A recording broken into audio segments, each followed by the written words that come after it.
Close your eyes for a moment, and imagine Kyoto, not the Kyoto of bullet trains and neon-lit temple districts, but the original city.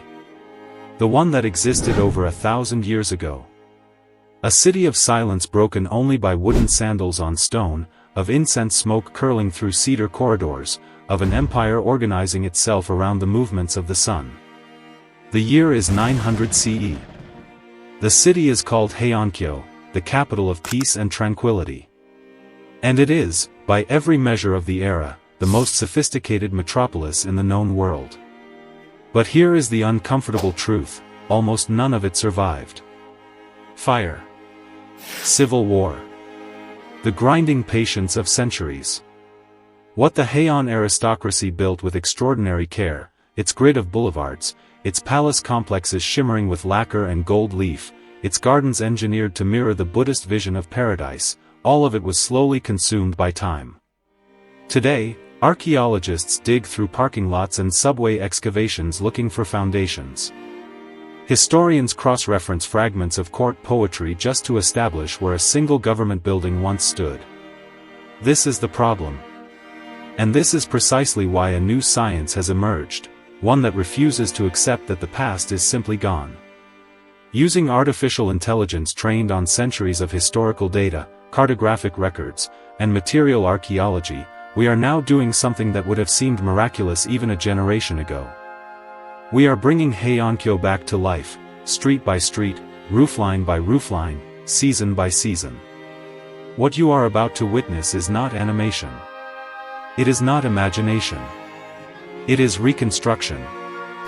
Before a single pixel of this reconstruction could be rendered, an enormous act of historical detective work had to take place.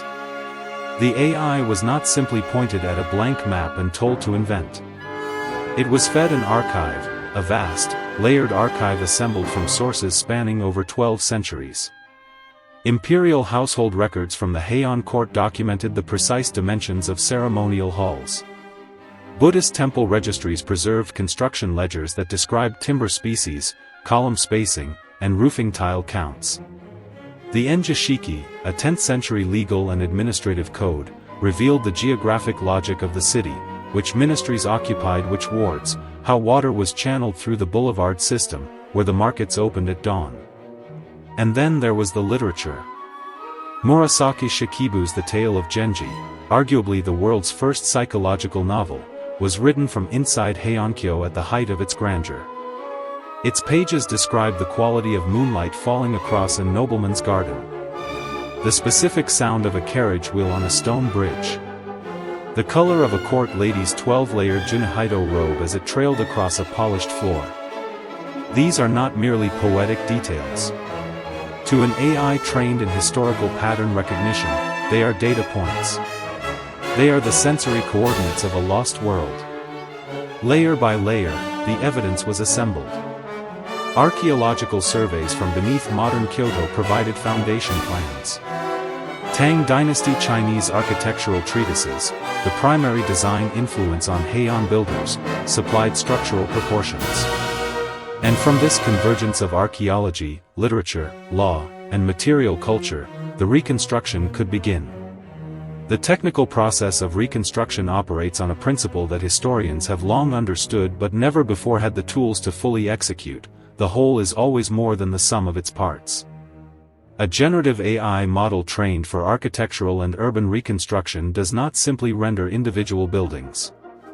It learns an entire visual grammar, the aesthetic logic of a civilization. In the case of Heian-kyō, the model absorbed the defining characteristics of the Shindan-zukuri style, the precisely calibrated geometry of interconnected halls linked by covered walkways, the south-facing orientation of every principal structure aligned with cosmological intent, the mandatory relationship between architecture and water, between roofline and garden, between the built world and the natural world surrounding it. The model learned that vermilion and natural cedar were not decorative choices, they were philosophical ones, encoding rank and spiritual hierarchy into every facade. It understood that the sweeping curvature of a Heian roofline was not purely aesthetic, it was structural, a solution to rainfall in a city designed by engineers who had no modern drainage system, only gravity and geometry. As each structure was rendered, it was tested against multiple historical constraints simultaneously. Does the shadow this building casts match the seasonal sun angle of a Kyoto autumn morning? Do the proportions of the southern gate align with the scale described in the neon Sandai Jitsuroku? Is the garden positioned to the south of the main hall, as Heian protocol demanded? The result is not a guess. It is a calculated visual argument, the most historically defensible image of this city that current technology allows us to produce. But a city is never just its buildings. This is where the reconstruction moves from architecture into something far more ambitious, and far more human. The boulevards of Heian-kyō were organized with the same precision as the buildings that lined them. The central Suzaku Avenue ran perfectly north to south for nearly 5 kilometers, wide enough to accommodate imperial processions of hundreds. At its northern terminus rose the Rashomon Gate, a structure that would later inspire one of Japan's most haunting pieces of literature. Along its length, markets opened at noon and closed at sunset, their transactions governed by imperial regulation down to the weight of the scales and the quality of the silk. Now watch those streets come alive.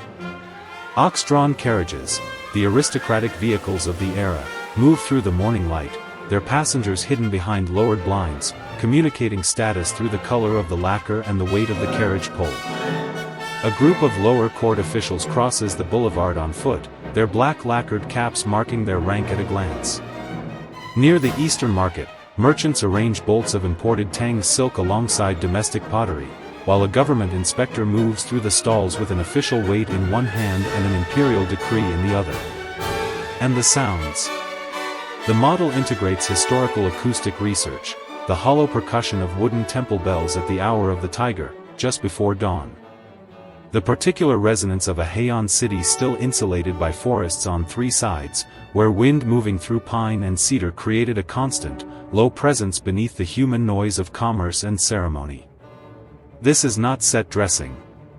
Every figure, every cart, every seasonal detail, the cherry blossom petals tracking across the boulevard surface in a spring wind, has a documented historical basis. The AI has been instructed to populate only what the record supports, and to leave empty what the record cannot confirm. The result is a city that breathes. A reconstruction this detailed invites an obvious and essential question: how do we know any of this is accurate? The answer is both rigorous and, by design, visually transparent.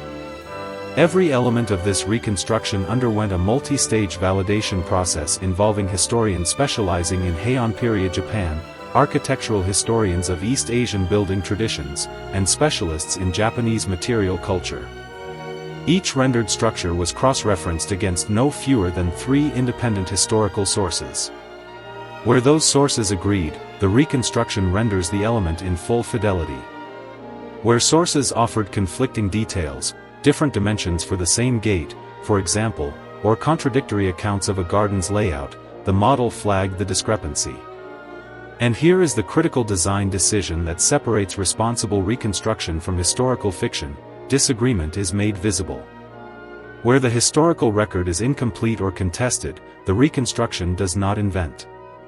It blurs. Walls that cannot be confirmed fade at their edges. Structures described in only a single source are rendered with a subtle translucency, present, but marked as uncertain. Areas of the city for which archaeology has yielded nothing at all are left as open, unrendered space, a visual acknowledgement that the past has limits, and that honest reconstruction must respect them. This is not a weakness of the technology. It is its most important feature. The uncertainty zones in this reconstruction are themselves a form of historical knowledge, a map of what we have lost so completely that even the most sophisticated AI cannot recover it. Heian-kyō is not an isolated case. The reconstruction pipeline developed for this project, the integration of textual data, archaeological survey, comparative architectural study, and generative AI rendering, is now being applied to some of the most consequential lost cities in human history. Ancient Rome at the height of the Republic. Pompeii in the precise moment before the ash descended. The Tang dynasty capital of Chang'an, the largest city on earth in the year 700 CE, a metropolis that welcomed merchants, monks, and ambassadors from across the known world and whose physical form survives today only in fragments. The original Nalanda, the great Buddhist university of ancient India, destroyed in the 12th century, whose library reportedly burned for 3 months. Each of these cities left behind evidence. None of them left behind enough. But what this technology makes possible is not merely academic. Museums in Japan, Italy, and China are already deploying AI reconstructions as interactive exhibits, environments where a visitor does not read about the ancient world but walks through it, guided by a spatial and sensory experience that no artifact alone could provide. Schoolchildren in Tokyo can stand inside a rendered Heian Palace courtyard. Visitors in Rome can watch the Forum as it appeared on a morning in 50 BCE. The past is becoming, for the first time, genuinely accessible, not as a collection of objects behind glass, but as a place you can enter. This is the broader consequence of what began as a single reconstruction project. It is the beginning of a new relationship between humanity and its own history. And yet, we must be honest about what we have built, and what we have not. Every reconstruction carries within it the assumptions of the people who made it.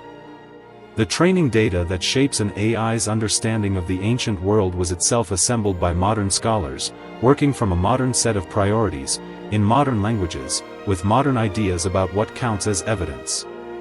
The Heian-kyō that emerges from this process is, inevitably, a Heian-kyō seen through a contemporary lens, curated, interpreted, and in some respects, inevitably incomplete. The voices of the city's common people, the laborers who built the palace, the women who staffed the markets, the migrants who arrived from the provinces and lived in the unmapped outer districts beyond the official grid, these are the voices the historical record mostly did not preserve. And what the record did not preserve, the AI cannot invent. Those lives remain, for now, in the silence at the edges of the reconstruction. There is also the deeper philosophical question that this technology forces us to confront.